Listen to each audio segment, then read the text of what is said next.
Yo les clowns, c'est Jérémia, j'espère que vous allez bien. On se retrouve aujourd'hui pour une nouvelle MIT Geek. Et aujourd'hui, nous allons parler de Superman Brainiac Attack. Sorti en 2006, réalisé par Kurt Gedda, qui est un réalisateur qui a réalisé plusieurs épisodes de la série animée Superman de Bruce Timm. On peut pas dire que c'est assez mitigé ce film là, je tiens à le dire. Enfin, je redirai un peu plus là. Donc parlons du scénario. Fatigué d'être tout le temps être battu par Superman, Lex Luthor s'associe avec Brainiac, un extraterrestre venu de l'espace, qui décide de mettre un terme avec Superman. Sauf que Superman arrive à le battre, il arrive à le réduire en miettes même.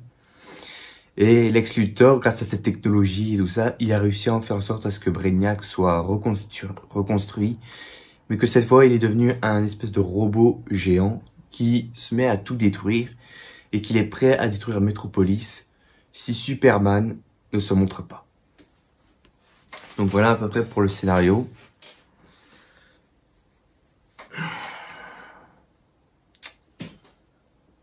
Bon, déjà, on peut déjà souligner une qualité là-dessus, c'est que tu retrouves déjà l'ambiance que tu as dans la série animée de Bruce Timm. Au niveau que ce soit au niveau des dessins, au niveau des couleurs, je parle au niveau des dessins, je veux dire au niveau de l'architecture de la ville. Genre, on est là dans une métropolis qui est en mode plus futur, quelque chose de très futuriste quoi, très futuriste.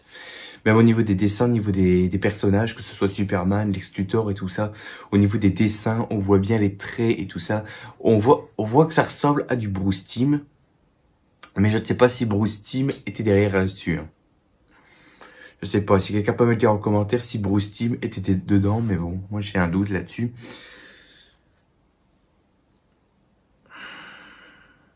Manque de rythme, aussi, si je peux dire aussi là-dedans. Le problème, c'est ça que je trouvais. Manque de rythme dans l'action. Parce que au niveau des combats qu'il y a entre Superman et Brainiac, c'est brouillon. Je trouve que c'est extrêmement brouillon. Il y a rien qui va là-dedans. Tu le sens venir à 3 km que c'est fainéant, qui n'ont pas, qui n'ont pas préparé des combats épiques. En plus, ça se passe dans Metropolis, les combats. Donc, on s'attendait plus à des combats beaucoup plus épiques que ça. Mais là-dedans, c'est pas le cas. J'ai pas vu un combat épique. Et aussi, c'est que les rebondissements que tu as là-dedans sont répétés encore et encore et encore. Et ça m'énerve. Je pense qu'ils se répètent au moins 3-4 fois là-dedans. Et ça devient un peu infernal. Tu peux faire une fois, là, il n'y a pas de problème. Mais ne le fais pas 4 fois. Sinon, là, on s'emmerde. On s'emmerde et puis c'est vraiment pas très intéressant, quoi. Maintenant, parlons un peu du scénario, comme j'avais dit. Honnêtement, le scénario, ça vole pas haut. Enfin, ça vole pas haut comme Superman. Oh, oh, oh, voilà, blague de merde, mais bon, on s'en passe. Le scénario vole pas haut, mais il se laisse quand même regarder. Il se laisse quand même suivre et regarder en offrant... quand même, il y a des combats, mais bon, c'est brouillon quand même. Mais qui propose surtout 3 lieux là-dedans. 3 lieux, et ça c'est, je sais pas si c'est bien ou si c'est une mauvaise chose, je l'avais mis en point d'interrogation ici dans mes notes. En gros, t'as 3 zones. T'as Metropolis, donc dans la ville avec le Daily Planet et tout ça.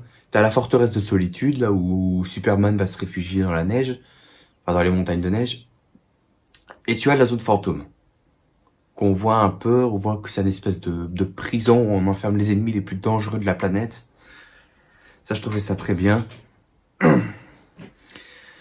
Mais bon, voilà, je sais pas c'est qui écrit le scénario. Hein. Mais je tiens à préciser que c'est pas Paul Dini. Hein. Paul Dini n'est pas c'est lui qui a écrit le scénario. Hein. Il n'est pas derrière. Hein.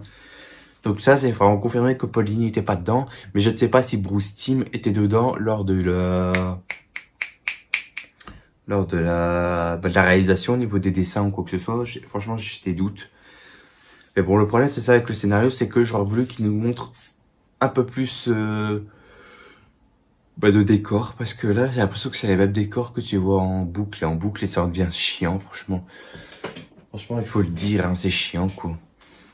moi je m'attendais genre à avoir d'autres séquences avec Superman qui parcourt le monde, genre qui arrive à sauver genre des personnes en danger ou quelque chose comme ça. Comme ça, tu découvres d'autres lieux. Certes, ce serait trop court, mais au moins on verrait un peu plus Superman bah dans toute sa splendeur, c'est-à-dire montrer l'étendue de ses pouvoirs et de ce qu'il est capable de faire. Enfin, là-dedans, là, on s'emmerde pas, hein. Il vole, il tape, et des rayons laser, c'est tout, hein. Il utilise une seule fois le super souffle, c'est au tout début, et je pense qu'après, il l'utilise plus. Mais bon, bref, c'est pas grave. Au niveau de l'animation, déjà, c'est limité, mais c'est assez efficace pour ce genre de production. Vu qu'on est en 2006, on n'est pas encore sur les animations dégueulasses que t'as dans les DC animés New 52 dont on va en parler, hein. Mais bon, là-dedans, on voit qu'ils ont fait quand même un effort. Il y a eu un petit effort quand même. Heureusement qu'ils n'ont pas copié la mystérieuse Batwoman que j'avais trouvé catastrophe en termes de dessin et de quoi que ce soit. Quoi, la caractérisation des personnages ne ressemblait à rien. Là, on va dire que c'est à peu près correct. Là, j'ai reconnu Superman, j'ai reconnu Lois Lane, j'ai reconnu Lex Luthor, j'ai reconnu Brainiac et tout ça. On voit que là, l'animation marche bien. On voit au niveau des déplacements et tout ça, au niveau des comment les personnages se déplacent ou quoi que ce soit, que là c'est honnêtement correct. Certes, vous allez avoir un peu du mal avec ça, vu que certains sont peut-être habitués aux films animés de maintenant.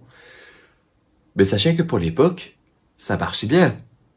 Bon, ça marche encore ici, je dis pas le contraire, hein. Mais bon voilà, l'animation est déjà très bien, donc on va pas s'étendre plus là-dessus. Un autre truc qui m'a un petit peu dérangé, c'est que ce film laisse la part belle à l'action, comme je l'avais dit. Pourquoi les combats sont brouillons, qu'ils offrent ça, c'est bien. Mais ça, on dirait qu'ils se concentrent plus sur les combats, en fait. Ensuite, t'as une destruction dans la vie. À un moment, t'as Superman et Brainiac qui s'affrontent dans Metropolis. Je pense que c'est vers la fin. T'as Metropolis qui s'effondre. Mais là, le problème, c'est que ça, t'as pas de civils en danger, en fait. Vous allez me dire que si, il y en a. Mais le problème, c'est qu'on les voit pas, en fait. On ne les voit pas. Parce que t'as pas de morts, t'as pas de blessés, t'as pas de gens qui sont sur le point de se faire tuer par des décombres qui arrivent sur cette victime, et on verrait Superman qui arrive, qui se soulève et qui dit fichez le camp, et après hop, il balance le rocher. J'aurais voulu voir ça. Pour montrer qu'au quoi, il y a des civils en danger, mais là on ne le ressent pas en fait. Superman est en mode on cogne sur Brainiac, et c'est tout, on dirait qu'il fait pas attention aux civils en fait. Donc il n'y a pas de mort et il n'y a pas de blessés là-dedans, donc ça c'est... Ça va un peu embêter, mais au moins, t'avais quand même des enjeux. Parce que t'avais le monde, tu devais sauver le monde, parce que Brainiac s'en prenait de s'en prendre à la Terre entière. Et d'un autre côté, t'avais Lois Lane qui était sur le point de mourir à cause des rayons de Brainiac, parce qu'elle s'est pris un rayon en pleine face.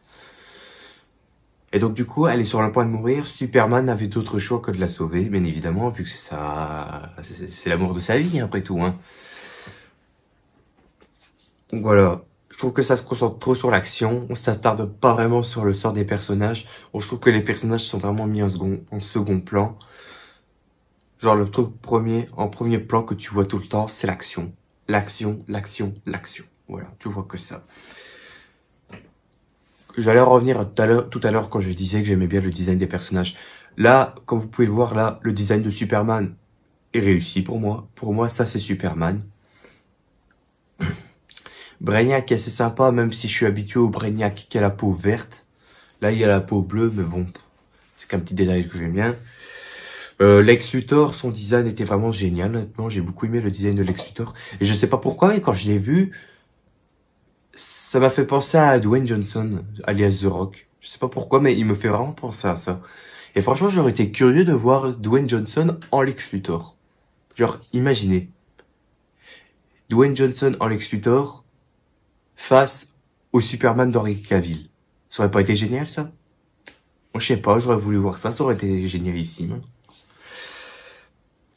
Et dernière chose, franchement, c'est pour parler vraiment de Lex Luthor et de Brainiac. Déjà, Lex Luthor, là-dedans, il est en mode gros bouffon inoffensif.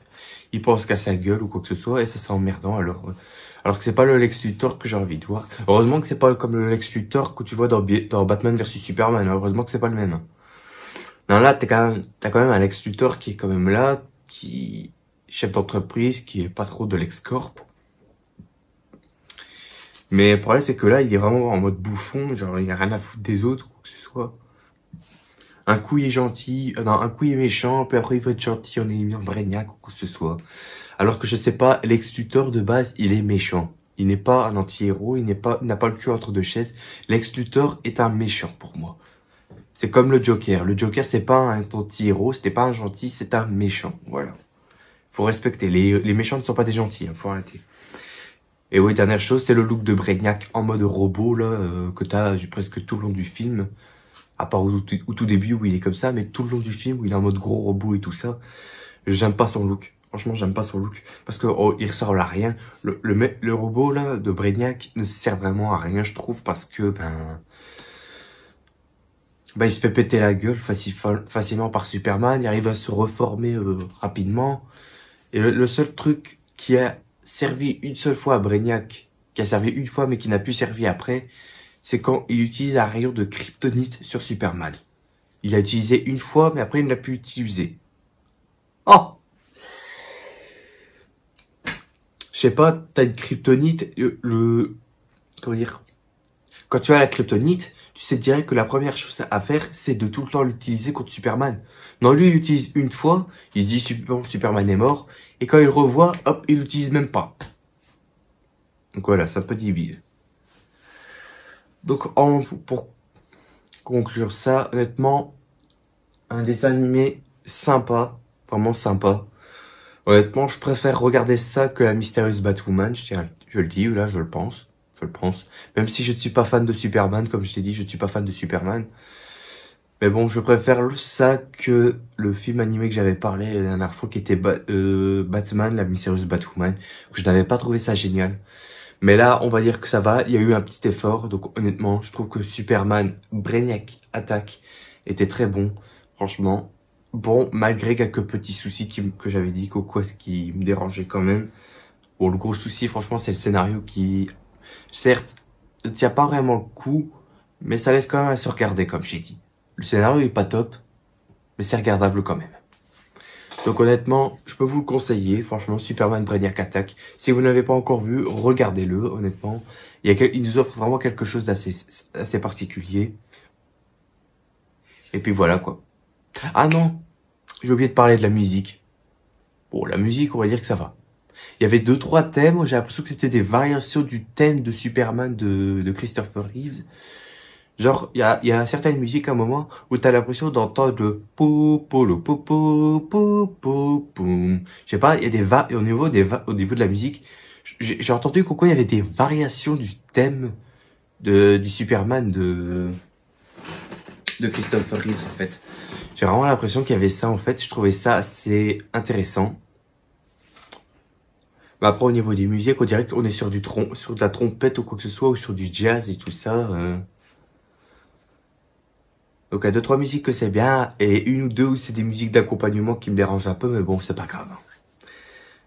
Donc, voilà. Donc, si ça vous a plu, vous mettez un petit pouce bleu, ainsi qu'un abonnement qui fait également plaisir.